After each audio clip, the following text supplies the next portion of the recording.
So class ए उसके public में हमने एक कंस्ट्रक्टर डिक्लेयर किया है।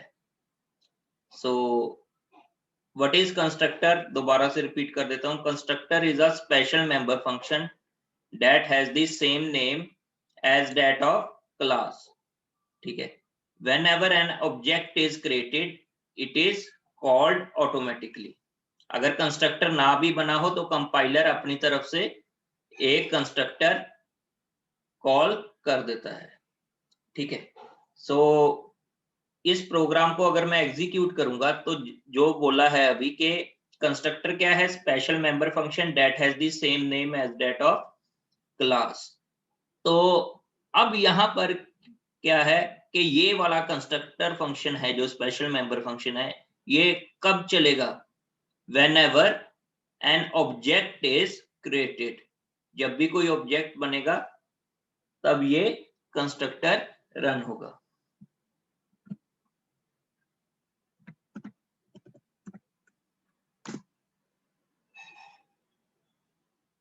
So what is the error, semicolon नहीं लगाया यहाँ पे।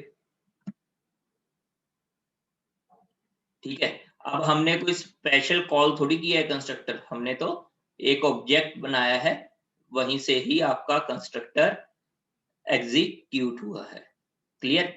अब सपोज करो यहां पर जैसे हमने फंक्शन को सिर्फ कंस्ट्रक्टर को क्या करना है, सिर्फ डिक्लेयर और डिफाइन करेंगे बाहर, तो उसका सिंटेक्स क्या होगा, ए स्कोप रेजोल्यूशन ए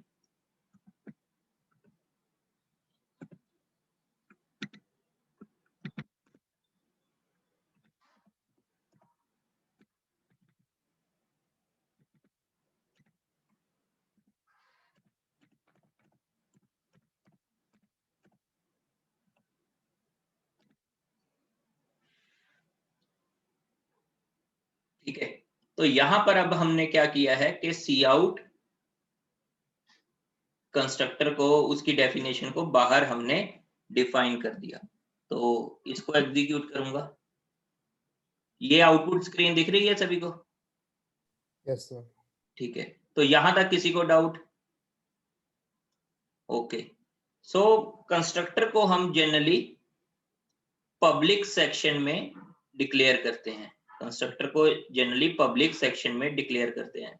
लेकिन कल ही आपके क्लास के एक स्टूडेंट ने पूछा था कि प्राइवेट में भी किसी केस में किया जा सकता है। ठीक है, प्राइवेट में आप कर सकते हो, लेकिन फिर वो मेन में या क्लास के बाहर नहीं यूज होना चाहिए। लेट अस सपोज मैंने इसको प्राइवेट कर दिया, तो यहां पर एरर आ गया क्योंकि आपने इसको प्राइवेट किया था। तो अब किस केस में आप इसको यहां पर आपने मेन में यूज किया तो प्रॉब्लम है। तो लेट अस सपोज मैंने यहां पे एक फ्रेंड फंक्शन बना दिया,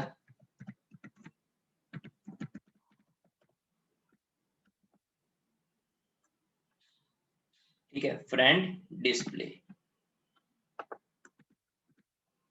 अब अगर ये फ्रेंड फंक्शन है तो ये क्या कर सकता है, इसको एक्सेस कर सकता है प्राइवेट को।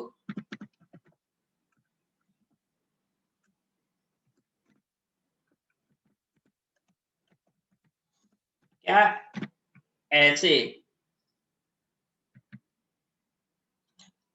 Can you create? तो हम डिफरेंट केसेस देख रहे हैं कंस्ट्रक्टर के। अब हमने यहां पर क्या किया, कंस्ट्रक्टर आपका प्राइवेट है, डिस्प्ले फंक्शन उसका फ्रेंड फंक्शन है, और फ्रेंड फंक्शन में आपने AOB डिक्लेयर किया। तो इसकी आउटपुट क्या आएगी, यहां पर आपको लेकिन डिस्प्ले फंक्शन कॉल करना पड़ेगा अगर इसको चलाना है, क्योंकि ये फ्रेंड फंक्शन है।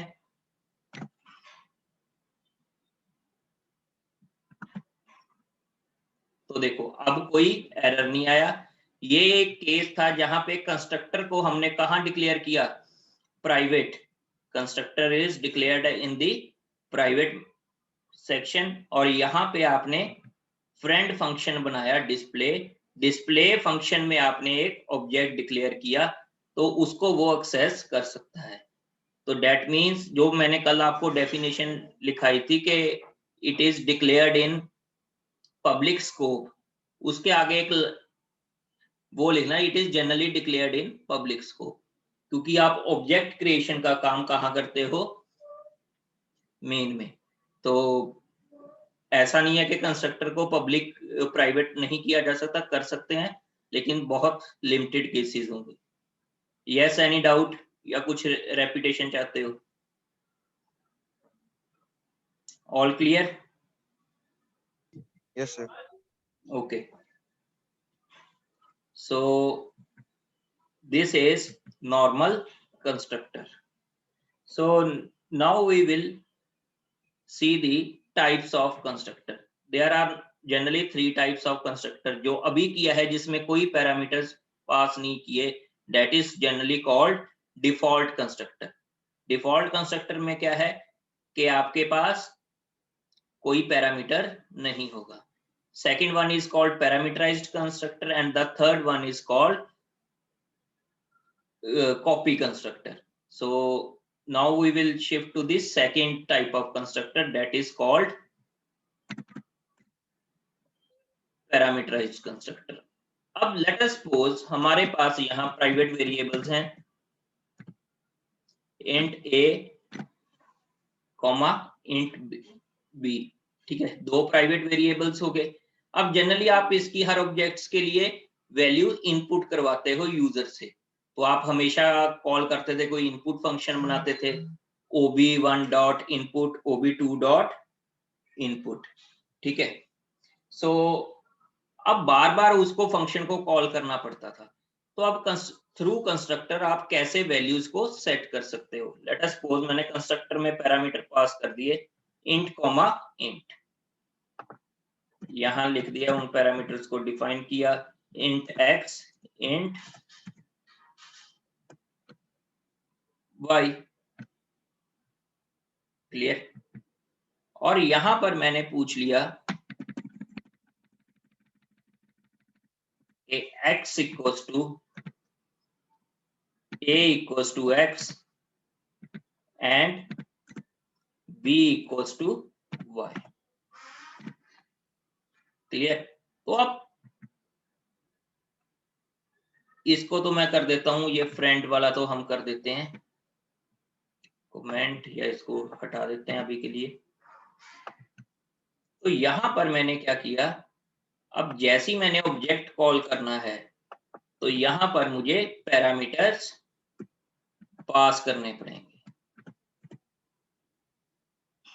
ठीक है। अभी हमने इसके लिए कोई डिस्प्ले नाम का फंक्शन नहीं बनाया वैल्यूज आउटपुट करवाने के लिए, तो वो बना लेते हैं।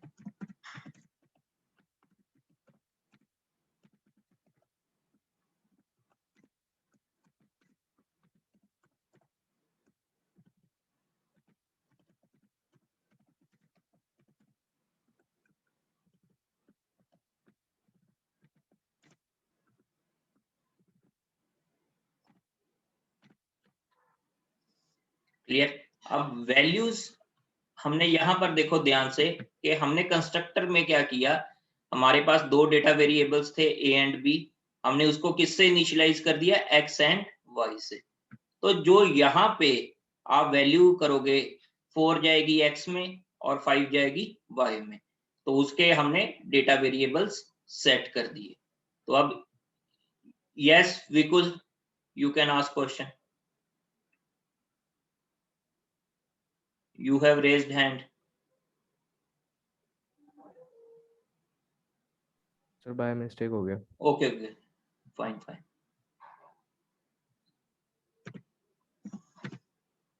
OB1, let us suppose 8,9 and OB dot display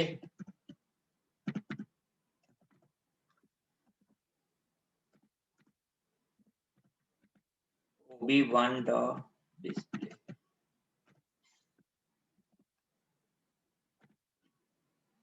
clear. तो इस प्रोग्राम को एग्जीक्यूट करके देखते हैं।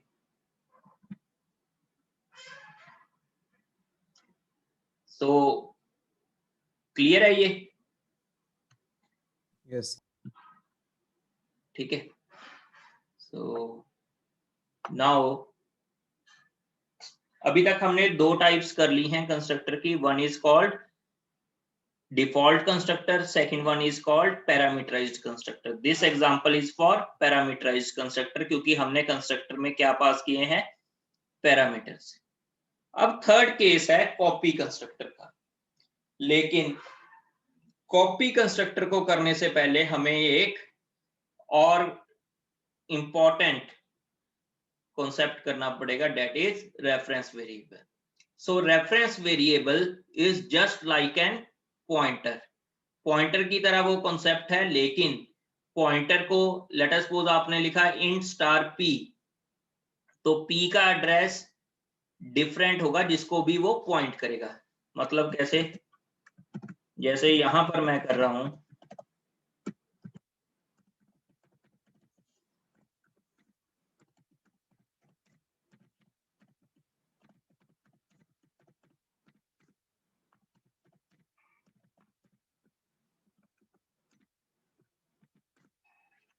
मैंने लिखा, जैसे पहले भी मैं क्लास में करवा चुका हूं, int पॉइंटर p एंड हमने एक वेरिएबल डिक्लेयर कर दिया a, p equals to ampersand a equals to 20, let us suppose.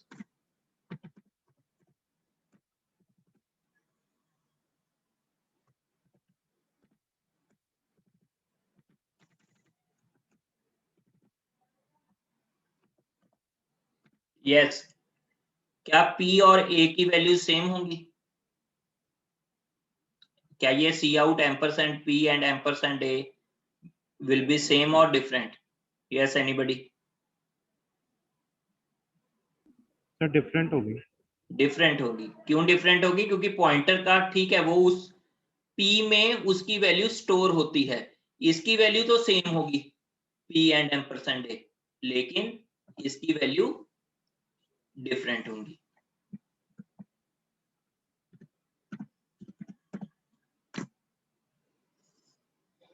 Clear?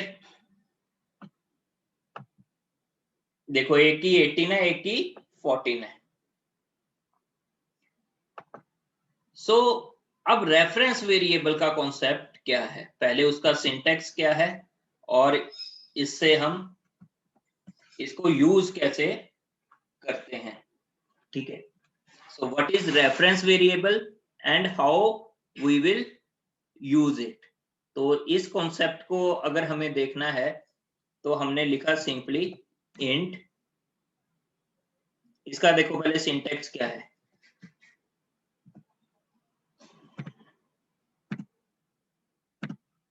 ठीक है, अगर किसी वेरिएबल का लिखना है, अब हमने लिख लिया ऊपर इंट p इक्वल्स टू, या इसको वेरिएबल को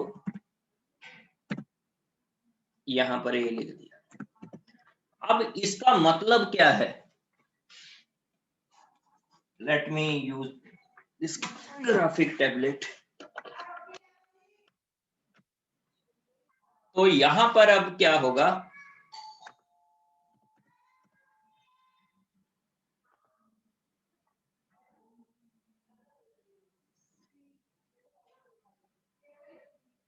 यहां पर अब देखो इसका कैसे हम यूज करेंगे। हमारे पास है a इक्वल्स टू 90। ठीक है, अब जो लेट अस सपोज जो भी a का एड्रेस है, मतलब एम्परसेंड a है, वो मान लो अभी ये 2350 एड्रेस है इसका और उसके ऊपर 90 वैल्यू है। अब एम्परसेंड r का मतलब क्या है कि ये a का एक दूसरा नाम है, अलाइस है, r is Alice of a। तो अब होगा क्या, r का एड्रेस भी क्या होगा 2350। इसको आप रियल लाइफ में कैसे कंसीडर करो, जैसे आपका एक निकनेम है, एक आपका रियल नेम है या ऑफिशियल नेम है, तो पर्सन तो आप सेम ही हो, तो ये भी वही बात है। अब इसको प्रोग्राम के थ्रू हम कैसे देखेंगे, यहां देखो, लेट अस सपोज मैंने अभी लिखा सी आउट एम्परसेंड r,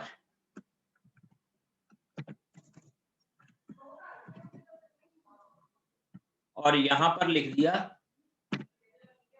$.A। तो अभी जो मैंने थ्योरेटिकली बताया है उसके हिसाब से ये वैल्यूज सेम आएंगी या different? Yes, So same. Same. ठीक है, तो अब इस कॉन्सेप्ट को थोड़ा देखेंगे।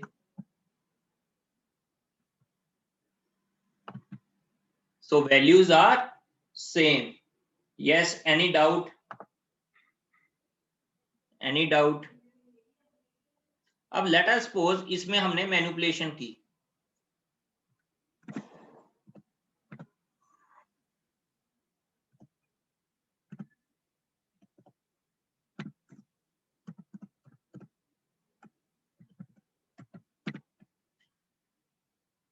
Yes, so what should be the value of A? Yes, anybody?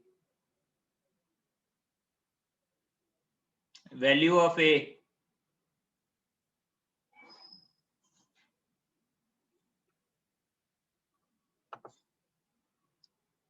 Yes, Amarpreet Walia. तो 3 हो जाएगी। Yes, Amarpreet. Are you there, Amarpreet? So इसकी वैल्यू क्या होगी? 3। हाँ जी, ये किसको नहीं समझ में आया प्लीज टेल मी, इसकी वैल्यू 3 क्यों होगी? क्योंकि R और A एक ही चीज है, सेम एड्रेस को वो कर रहे हैं, जस्ट वो उसका अलायस है। जो भी एक में मैनिपुलेट करोगे दूसरे में वो शो होगा ही होगा। It is just like pointer. बस डिफरेंस क्या है कि जो स्टार P आप करते हो तो उसमें भी वैल्यूज वही मैनिपुलेशन शो होती है, लेकिन P का खुद का भी अलग से एड्रेस होता है, लेकिन R का यहाँ सेम एड्रेस होगा जो A का था।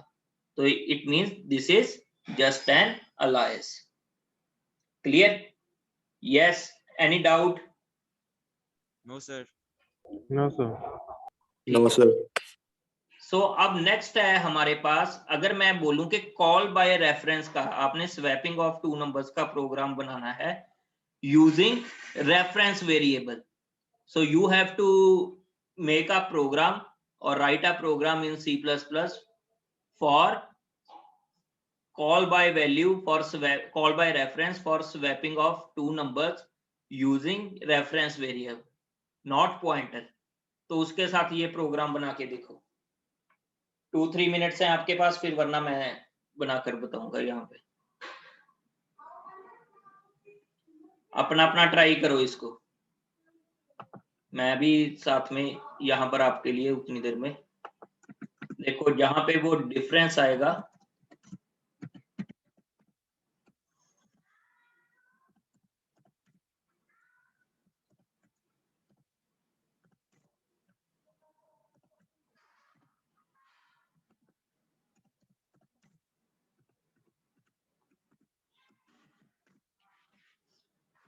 now you can write int t equals to r, r equals to s and s equals to t। तो यहाँ पे कॉल कैसे करोगे?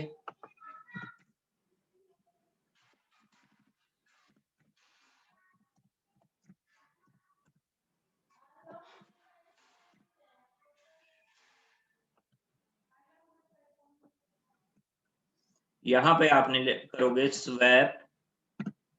यस एनीबडी, क्या लिखूंगा यहाँ पे?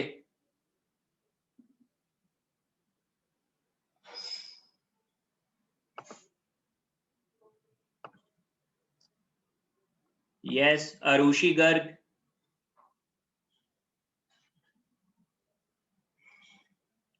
Arushi Garg, what should I write here? I will write simply A comma B and C out AB।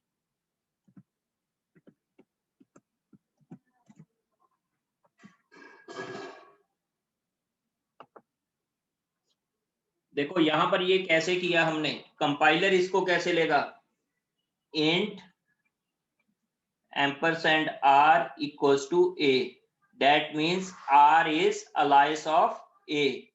Similarly int ampersand s equals to b, that means s is alias of b. So जो r में changes होंगी वो a में automatically reflect होंगी. So that means जो value एक बार r में change होगी वो a में रिफ्लेक्ट होगी, जो s में चेंज होगी वो b में रिफ्लेक्ट होगी. तो अब इस यस सर अगर हम ऊपर एम्परसेंड ना डालें फिर तो कॉल बाय वैल्यू हो गया ना, सिंपल. सर मतलब फिर नीचे डालना पड़ेगा एम्परसेंड? नहीं, फिर ऊपर पॉइंटर डालना पड़ेगा आपको, जैसे आप नॉर्मली पॉइंटर के साथ करते हो. ठीक है सर. देखो रेफरेंस वेरिएबल को आप कैसे डिक्लेयर करते हो, क्रैमिंग नहीं करनी. रेफरेंस वेरिएबल को कैसे डिक्लेयर करते हो, इंट एम्परसेंड के साथ. ठीक है, तो अब इसमें आप फिर इंट एम्परसेंड कहाँ, कॉलिंग के टाइम में थोड़ी आप वेरिएबल डिक्लेयर करते हो, कॉलिंग के टाइम में तो पास करते हो. क्लियर, वेरिएबल आपने इसलिए वहां डिक्लेयर किया और इसको किया, तो ये स्वैप वैल्यूज होगी हैं आपकी. पहले ए में 90 थी, अब क्या होगी 60 और बी में 90. क्लियर. सो कई बुक्स में जहां पे मैंने आपको बताया था swapping of values of two objects belonging to two different classes using friend function, वहां पर वो कई बुक्स में रेफरेंस वेरिएबल का यूज किया हुआ है. सो आपको अब यहां पर पता चल गया कि रेफरेंस वेरिएबल क्या है. सो हमने अब रेफरेंस वेरिएबल सीखा है, तो अब इसको यूज कहां पर करेंगे, इसको यूज किया जाएगा कॉपी कंस्ट्रक्टर में. तो वहां देखते हैं कि कॉपी कंस्ट्रक्टर है क्या चीज, तो उसको वहां पे यूज कैसे करते हैं. Third type of constructor is copy constructor. तो अब कॉपी कंस्ट्रक्टर में क्या है, देखो कॉपी कंस्ट्रक्टर को आप दो तरह से यूज कर सकते हो. अभी आपने ऐसे किया, आपने किया aob2 is equal to ob1, ये है इम्प्लिसिट कॉपी कंस्ट्रक्टर. जैसे आपने ऑब्जेक्ट डिक्लेयर किया तो उसका कॉपी कंस्ट्रक्टर कंपाइलर ने ही चला दिया, तो जो ob2 डॉट ए की वैल्यू है वो ऑटोमेटिकली ऑब्जेक्ट बनते सारी ob1 डॉट ए के साथ इक्वेट हो जाएगी.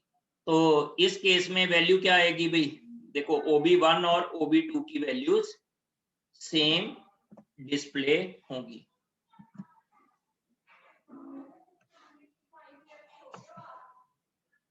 ठीक है, दोनों वैल्यूज 8 एंड 9 शो हो रही हैं जो कि सेम है. सो ये तो हो गया इम्प्लिसिट कॉपी कंस्ट्रक्टर. जैसे लास्ट टाइम एमएसटी में क्वेश्चंस आया था कि टाइप्स ऑफ कंस्ट्रक्टर बताना है, तो उन्होंने किसी ने पैरामीटराइज्ड बताया, डिफॉल्ट बताया और इम्प्लिसिट कॉपी कंस्ट्रक्टर बताया, तो 1 मार्क डिडक्ट हुआ. क्यों, क्योंकि इम्प्लिसिट कॉपी कंस्ट्रक्टर हमारा कंपाइलर ने कर देना है. जब एग्जाम में आए आपको स्पेशली थ्योरेटिकल क्वेश्चन, तो आपने एक्सप्लिसिट कॉपी कंस्ट्रक्टर को एक्सप्लेन करना है. इम्प्लिसिट ये कैसे है, ये समझ में आया ये इम्प्लिसिट क्यों है, क्योंकि आपने तो सिर्फ यही लिखा है aob2 इक्वल्स टू ob1, क्या ऊपर आपने कोई कॉपी कंस्ट्रक्टर डिफाइन किया? No, you have not defined any copy constructor. तो उसका सिंटेक्स क्या है अब कॉपी कंस्ट्रक्टर का वो देखेंगे. आपने सिंपली जब कोई कंस्ट्रक्टर बनाना है तो यहां पर आपने पास कर दिया ob1. पैरामीटर्स में आपने कॉपी कंस्ट्रक्टर, आपने ये जो ऑब्जेक्ट की वैल्यू को आपने दूसरे ऑब्जेक्ट में कॉपी करवानी है वो लिख दिया. तो अब इसको डिफाइन भी करना होगा ऊपर, तो how you can define it. So इसको डिफाइन करने के लिए आप अगेन आप यूज कर सकते हो a कंस्ट्रक्टर है तो नाम तो वही रहेगा। तो अब आपने यहां पर क्या किया, लेट अस सपोज आपने लिख दिया AOB5। तो बेसिकली आप क्या कर रहे हो, रेफरेंस से कर रहे हो। तो अब यहां पर आपने सिंपली लिखना है, यहां पर आपने क्या करना है, OB5 A equals to OB5 dot A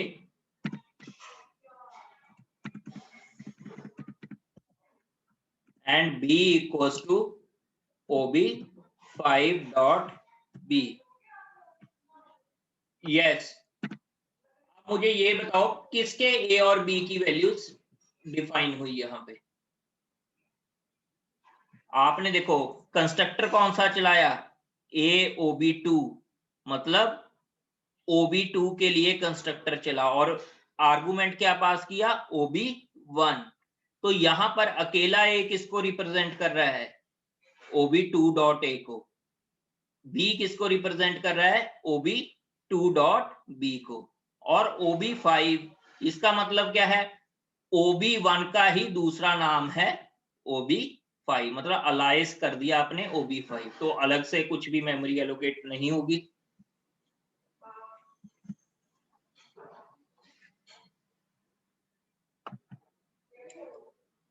clear? Yes, any doubt? Yes, किसी को डाउट हो या दोबारा एक्सप्लेनेशन चाहिए हो कॉपी कंस्ट्रक्टर की? सर एक बार दोबारा बता दीजिए। यहां पर देखो हमने क्या किया, दो ऑब्जेक्ट बनाए पैरामीटराइज्ड कंस्ट्रक्टर से। देखो ऊपर पैरामीटराइज्ड कंस्ट्रक्टर भी आपका डिफाइंड है, ठीक है। तो बेसिकली अब यहां पर क्या किया, AOB 4,5 OB1 8,9। अब यहां पर हमने एक पैरामीटराइज्ड कंस्ट्रक्टर से OB के लिए A और B की वैल्यू सेट कर दी और OB1 के लिए A और B की वैल्यू सेट कर दी। फिर हमने एक नया ऑब्जेक्ट बनाया AOB2, जिसमें हम चाहते थे कि OB1 की वैल्यू पास कर दें। तो OB1 को हमने एज एन आर्गुमेंट इस कंस्ट्रक्टर में पास कर दिया। क्लियर? अब देखते हैं इसकी डेफिनेशन को। यहां पर ये क्या है, रेफरेंस वेरिएबल एक तरीके से A&OB5, ये क्या है, रेफरेंस वेरिएबल, जैसे यहां पर किया था, ठीक है। ये क्या है, टाइप A का एक तरीके से ये रेफरेंस है। तो that means OB5 is an alliance to OB1। OB1 का ही एक दूसरा नाम OB5 है। तो ऑटोमेटिकली अगर मैं A equals to OB5 dot A कर रहा हूं तो बेसिकली A की किसकी वैल्यू सेट हो रही है, OB1 डॉट A की, B की OB1 डॉट B। और ये अकेला कि A किसको रिप्रेजेंट कर रहा है, जिसका कंस्ट्रक्टर कॉल हुआ है, मतलब OB2 का।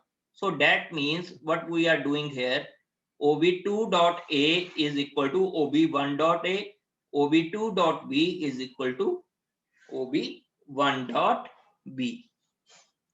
यस, ये क्लियर हुआ? ये सर मतलब यहाँ पे हमने कंस्ट्रक्टर ओवरलोडिंग कर दी है।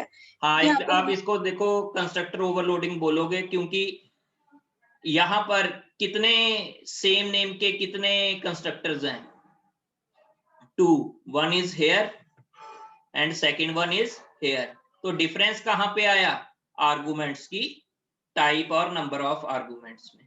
तो ये एक तरीके से ओवरलोडिंग का कॉन्सेप्ट हो गया, जो आगे हम पॉलीमॉर्फिज्म में पढ़ेंगे। Okay sir. Clear? Yes, any doubt? तो अभी जो मैंने ये वाला copy constructor using reference variable किया है, क्या आप इसको पॉइंटर के साथ कर सकते हो?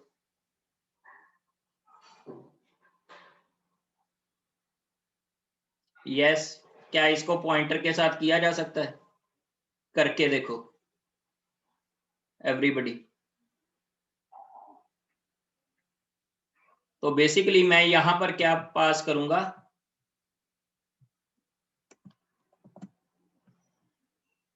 और यहां पर क्या लिखूंगा,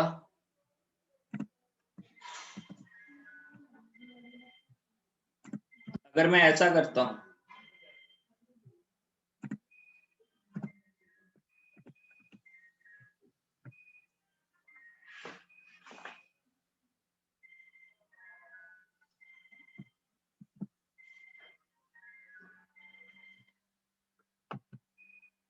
so one and same thing.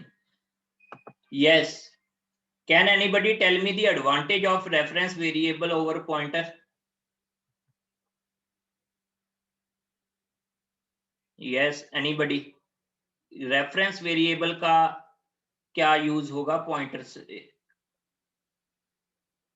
देखो मैंने अगेन स्टार्टिंग में क्या बताया था कि अगर आप पॉइंटर का अलग से एड्रेस होता है, मतलब उसको अलग से भी मेमोरी एलोकेट की जाती है, लेकिन रेफरेंस वेरिएबल को अलग से कोई मेमोरी एलोकेट नहीं की जाती, तो इसलिए हम रेफरेंस वेरिएबल को कई जगह ज्यादा यूज कर लेते हैं।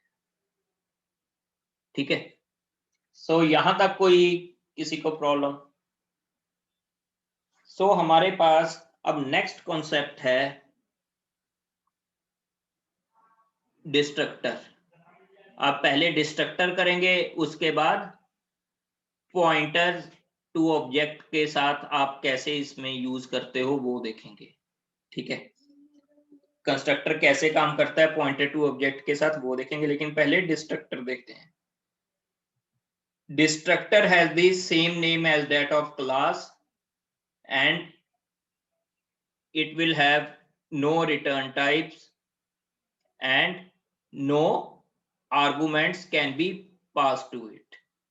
Same name as that of class है, तो लेकिन डिफरेंस कहां पे होगा? देखो आपके पास सबसे लेफ्ट मोस्ट में एक ऐसा टिल्ड का सिंबल होगा, तो आपने ऐसे लिखा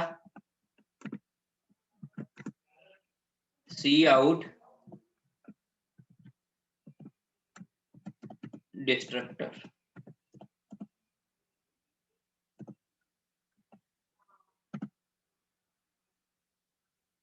ठीक है, अब कितने ऑब्जेक्ट्स बने थे आपके, कितने ऑब्जेक्ट्स के लिए मेमोरी एलोकेट हुई इस प्रोग्राम में?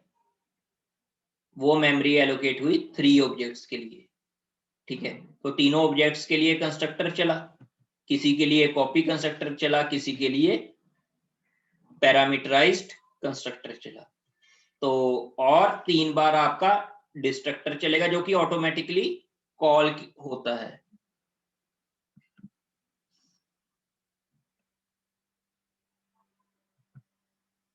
कितनी बार डिस्ट्रक्टर चला? 1 2 3, जितने ऑब्जेक्ट्स हैं उतनी बार। जब लास्ट वो प्रोग्राम आपका क्लोज होने वाला होता है तो उससे पहले एक डिस्ट्रक्टर चलेगा। अब लेट अस सपोज मैं यहां पर भी डिस्ट्रक्टर एक ऑब्जेक्ट और बना दूं,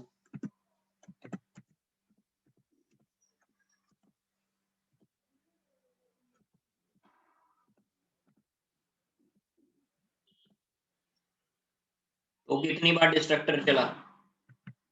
4 बार। जितने ऑब्जेक्ट्स बने हैं उसको वो डिस्ट्रॉय करेगा, इसलिए 4 बार आपका डिस्ट्रक्टर चला। अगर आप नहीं लिखते तो कंपाइलर ऑटोमेटिकली डिस्ट्रक्टर चलाता है। Yes, any doubt in destructor? इसका सिंटैक्स देखो, this is its syntax, tilde sign और same name as that of class. Clear? अब यहां पे लेट अस सपोज मैंने ऐसे कर दिया,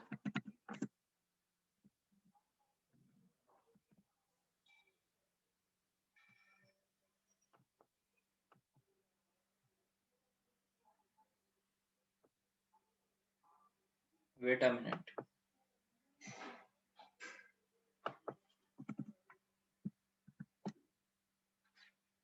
यस। अब यहां पे एरर आई। क्यों आई भाई एरर? क्योंकि आपने एक डिफॉल्ट ऑब्जेक्ट बनाया, मतलब ऑब्जेक्ट बनाया जिसमें कोई पैरामीटर्स पास नहीं किए, तो डिफॉल्ट कंस्ट्रक्टर चलना चाहिए था। लेकिन क्या ऊपर डिफॉल्ट कंस्ट्रक्टर कहीं डिफाइंड है? नहीं। अगर तो आप कोई भी कंस्ट्रक्टर को डिफाइन ना करते फिर तो ये देखो ऑटोमेटिकली आपका चलता था जैसे नॉर्मल प्रोग्राम्स में चलता था। लेकिन जहां पे भी आपने एक भी टाइप का कंस्ट्रक्टर डिफाइन कर दिया तो ये जरूरी है कि अगर आपने एक सिंपल ऑब्जेक्ट भी बनाया है तो उसकी टाइप का आपको कंस्ट्रक्टर डिफाइन करना होगा, चाहे वो एम्प्टी कंस्ट्रक्टर ही डिफाइन क्यों ना कर दो। तो इस प्रोग्राम को चलाने के लिए, आपको कंपाइल करवाने के लिए आपको क्या करना पड़ेगा, ऐसे। तो अब इसमें करोगे तो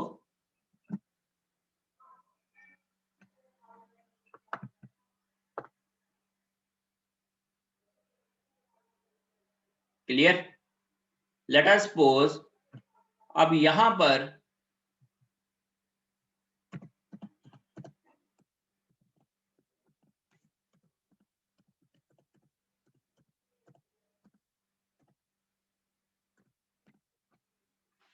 ये होता मेरा प्रोग्राम,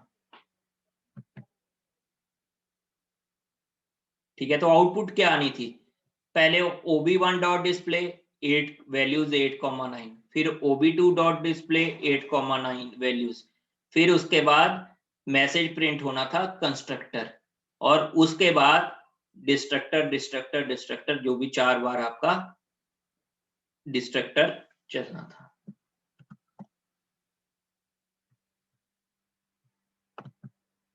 क्लियर, एक बार कंस्ट्रक्टर चला, उसके बाद 4 बार destructor. Yes, any doubt? So I am going to upload it on YouTube just now, ठीक है। तो आप जिसको कोई प्रॉब्लम होगी वो दोबारा लेक्चर देख लेना, अगर फिर भी कुछ समझ में ना आए तो मेरे से पूछ सकता है ऑन ईमेल और WhatsApp. So I think time is, अभी 4 मिनट्स हैं, जिसको समझ में कुछ नहीं आया वो पूछ सकता है, दोबारा पूछ सकता है, एनीथिंग। देखो अभी ऑनलाइन है, क्लास की तरह उस तरह नहीं चलेगा, तो जो भी प्रॉब्लम है आप मेरे से यहीं पर डिस्कस कर लिया करो, if you have any. Okay, so मैं इसको अपलोड कर देता हूँ, ठीक है। So we will meet. Yes, जो सीओई आज सीओई ग्रुप की लैब भी है ना, वो आईडी नोट कर लो। वेट अ मिनट, मैं उनको आईडी बता देता हूँ।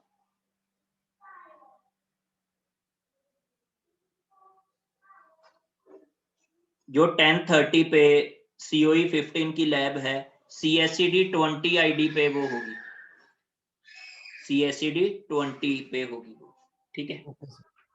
ओके।